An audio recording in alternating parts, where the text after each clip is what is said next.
Hey realtors, I wanted to hop on and just give you guys a little bit of HUD training. I get a lot of phone calls with questions from agents, and I just want to put a little information out there that you can use just to help you along in your process.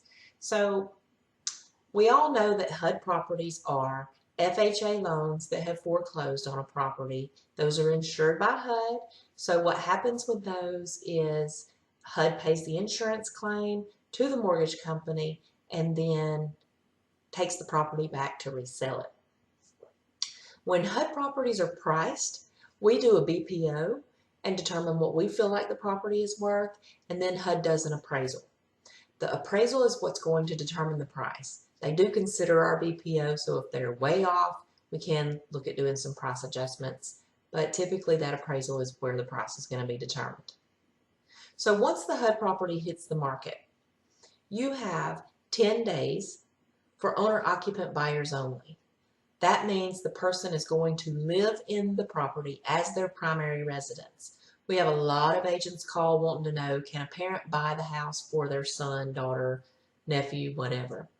If the person on the contract is not living in the property, they are considered an investor. How do you get around that when you're buying for family? You can have a non-occupying co-borrower. So the way that will work is you put the person's name on the contract who is going to be living in the property, and then the co-buyer is the person who's actually purchasing the property. Both names will be on the deed, both names will be on the contract. However, only that first party has to live in the property for at least a year. Other questions that we get is the $100 down payment program and how does that work? When a HUD property qualifies for FHA financing, they qualify for that $100 down payment program. The lender will use a regular FHA loan, but the contract can be amended to show that the down payment instead of 3.5% is just $100. Make sure your buyer understands they're still responsible for the earnest money up front, and they're responsible for the cost of the appraisal and activating utilities and their inspection.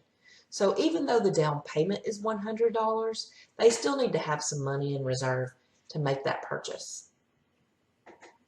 Another question that we get a lot is about the contract package.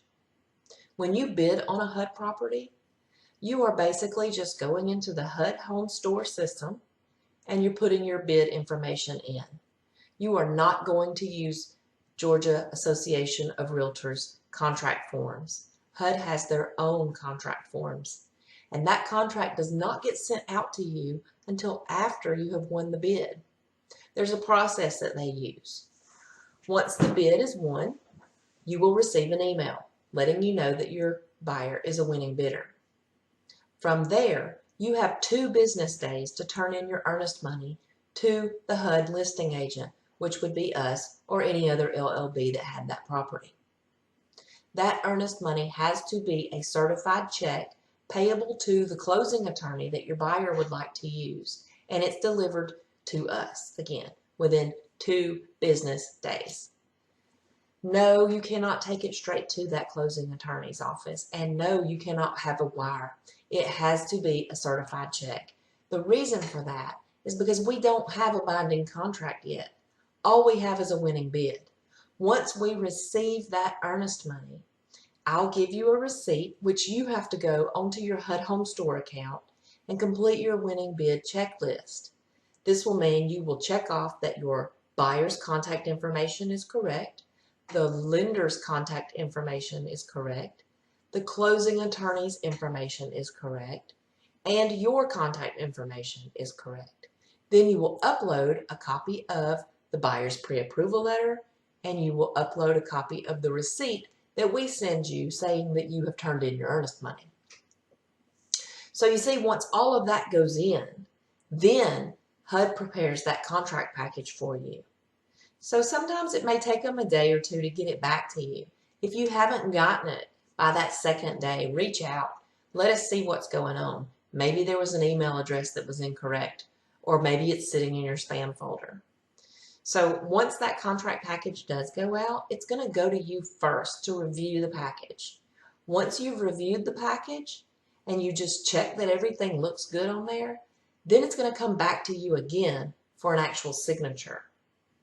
Once the signature ceremony starts, you can go in your DocuSign account and you can follow along to see who is signing next and where is the contract package held up at.